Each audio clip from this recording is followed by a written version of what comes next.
خب بچه‌ها یکیتون به من بگه رادیکال 4 چند میشه؟ نترسین بگین، اشتباه هم بگین هیچ اتفاقی نمیافته. ما اومدیم اینجا که یاد بگیریم. آقا اجازه؟ 3 نه درست نیست. دیدین؟ پس تنش.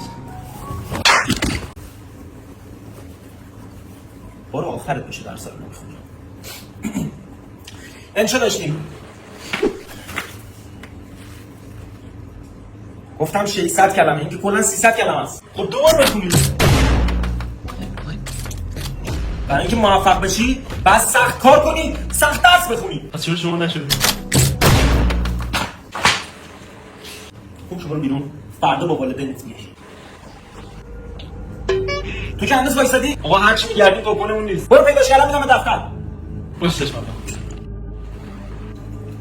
چیه؟ چرا پکری؟ هیچی پاکنم رو گم کردم. پاکونتو گم کردی؟ آره. اگه پاکون نداشته باشی نمیتونی غلطاتو تو امتحان تصحیح کنی. اگه نتونی غلطاتو تصحیح بکنی، امتحان مردود میشی. امتحان رو مردود بشی، نمیتونی دیپلم بگیری. دیپلمتو نگیری، کار بهت نمیدن. کار نداشته باشی، پول نداری.